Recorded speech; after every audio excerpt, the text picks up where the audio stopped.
לאן היה הדייט הראשון שלנו? הדייט הראשון שלנו היה בבר מאוד גרוע, שאני בחרתי, מיקום גרוע, נקרא לואי, נמצא בכיכר רבין בתל אביב, ואני הופתעתי שהיה דייט שני ושלישי, ומה שכתוב כתוב כנראה. הדייט לא משנה כלום.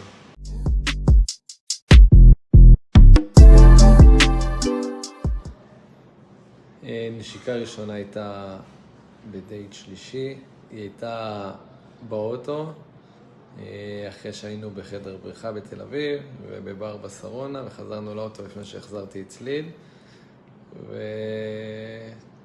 אתם רוצים יותר פירוט, שלא צליל.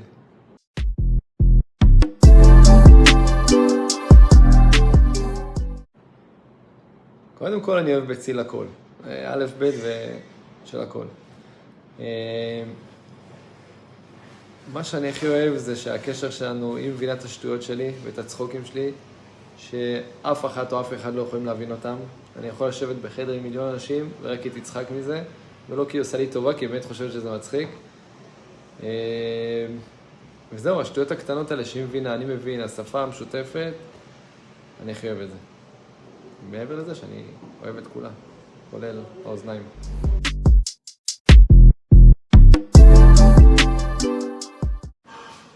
ללא ספק ציל מבשלת טוב, אבל אני מבשל יותר טוב.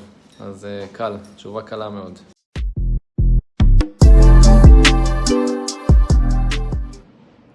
טוב, בגדול מי יותר מצחיק? לא חושב שציל מצחיקה. היא מצחיקה אותי, דברים שהיא עושה, אומרת, אבל הבדיחות שהיא מספרת לא מצחיקות. אני יותר מצחיק, בטוח.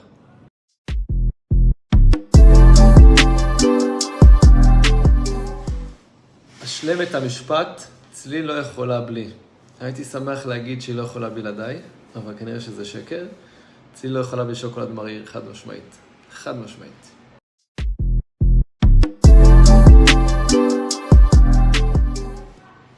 אז בטח כולכם כבר יודעות שצליל ואני זה סיבוב שני של היכרות לפחות. בפעם הראשונה היא סירבה. בפעם השנייה זה היה כמו בפעם הראשונה סוג של שידוך. מי ששלח את ההודעה הראשון זה אני.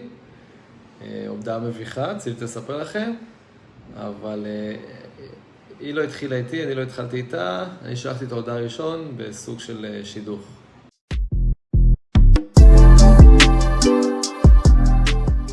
מה ציל הכי אוהבת שאני אומר לה?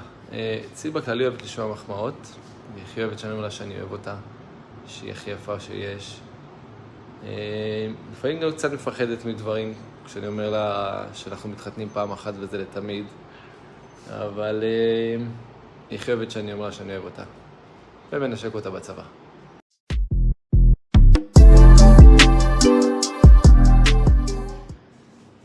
אז הדבר הראשון שציל עושה בבוקר זה בעצם לחזור לישון. היא פשוט לא קמה, יש לה מיליון שעונים מעוררים, אני מעיר אותה, היא אומרת כן כן, ואז קרב צעקות, צליל קומי, אני קמה, צליל קומי, עד שהיא באמת קמה. ואחרי שהיא כבר קמה, אז היא צחצחת שיניים ורצה לפן.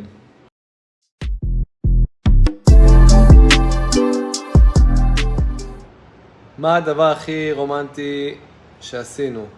אני רוצה להגיד שהצעת נישואים הייתה הכי רומנטית, אבל למעשה, חוץ מחופשה אחת שהייתה חופשה זוגית, רק שנינו לבד, כל פעם היינו עם נספחים, אם זה מיתר שנספחת בחירה, אבל נספחיים בברצלונה ובשאר החופשות עם המשפחה שלי או עם המשפחה שלכם.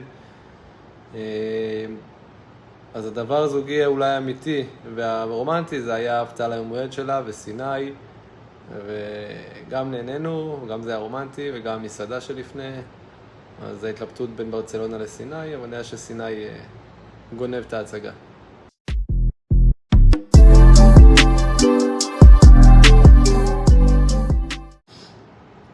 מי המפורסם שהיא תבגוד באיתו?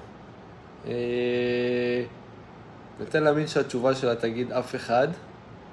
אני גם לא חושב שיש איזה מישהו שזה שובר שוויון. המפורסם שהכי מעריצה זה אמיר דדון. רוצה לקוות שלא תבגוד בי איתו. נכון?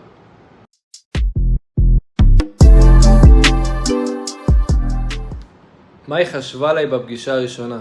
האמת שבניגוד אליי, שהייתי בטוח שכבר לא יהיה דייט שני אחרי הדייט הגרוע שהיה, היא האמינה, היא הרגישה מהדייט הראשון שזה זה, והיא אמרה שגם אם אני לא אשלח לה הודעה, היא תשלח לי.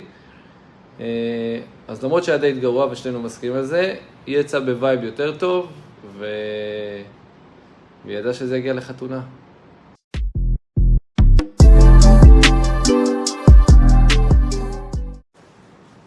כמה ילדים ציל רוצה? אז קודם כל ציל שטפתי את הכלים, הכיור נקי, וצליל רוצה 4 ילדים, אני רוצה 5, ומה שהשם ייתן זאת הברכה שלנו.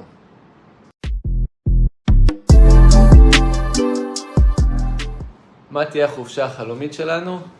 קודם כל צליל היא בעייתית. כל פעם אני אומר לה צליל, בואי נטוס, בואי זה, והיא מסרבת.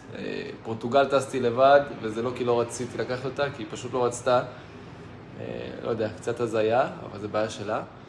היא כל פעם חופרת על תאילנד, אבל אני לא חושב שזו החופשה החלומית שלה. צליל לא אוהבת לטייל כמוני ברגל, היא יותר אוהבת בטן גב. אני חושב שמקסיקו, אולי מלדיבים, אולי איזה אי נידח בפיליפינים, זה החופשה החלומית של צליל.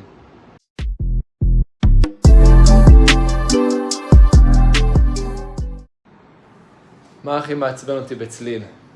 2 דברים. כל פעם שיש איזשהו ריב או ויכוח, וגם כשהיא טועה, והיא יודעת שהיא טועה, אז המגננה הטובה ביותר זה התקפה, אז היא ממציאה זה דברים. והדבר השני, שצריך לעשות משהו בבית, היא פתאום נרדמת בסלון, ואז אין צליל יותר. אבל בסדר, אף אחד לא מושלם.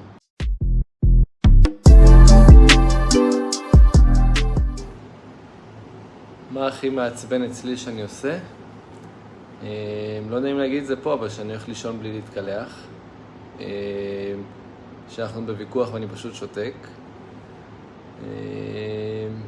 וזהו, כל השעה אני משתדל לא לעשות דברים שהיא לא אוהבת.